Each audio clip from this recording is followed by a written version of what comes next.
Today the topic is going to be heel pain. We're not talking about plantar fascia, we're talking about pain around the heel. With this model, we're going to take a look. This is the bottom part of the foot. It's looking right at you. Here's the big toe that's been knocked off. Here's the heel. So we're going to make sure to talk about this area around this way.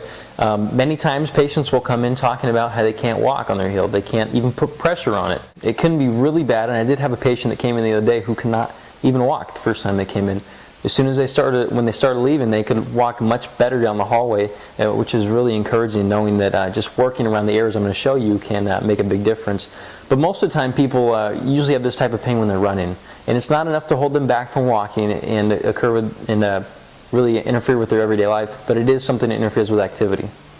In a perfect world, patients wouldn't go on YouTube to look for treatment or how to treat areas that they're having problems with. And this video, in reality, is more targeted at the medical professional, the therapist, the chiropractors who might see some people with these issues. So if you are a patient, please go see somebody.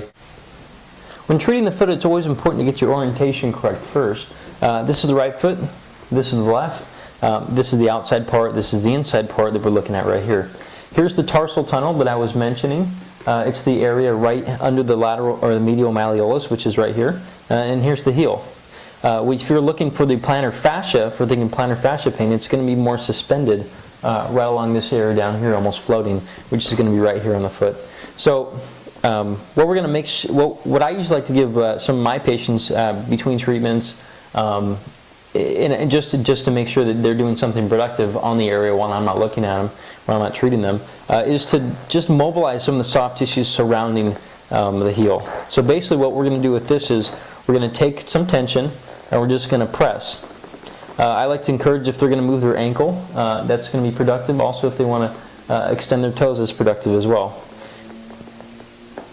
So first we're going to move in the inside part of the ankle, or inside part of the heel, and then we're going to move to the inside part as well, or the bottom rather. And you can move to different parts as well. You can move to the outside, you can move to the back. Any spot where it's really bothering you or where your healthcare provider has dictated, it's a good idea to do this type of thing between sessions. What I just showed you was something almost similar to active release, how it was not active release technique. ART, or active release, is one of the best ways I think that I've found to treat heel pain and lots of other sports injuries as well. The cool thing with it is actually it's very specific. It gets into the problems very effectively, and usually within 4 or 5 sessions or so, you feel like you're on the road to recovery. I mean, you feel like you want to come back to see the provider, and you make sure that during that point you're actually doing some running and things that you think might aggravate it, yet surprisingly it is a lot better. Thanks for watching, and I hope you guys enjoyed. I do like doing these, so please leave some comments and some feedback and make sure that I'm getting the right topics you guys want to hear about.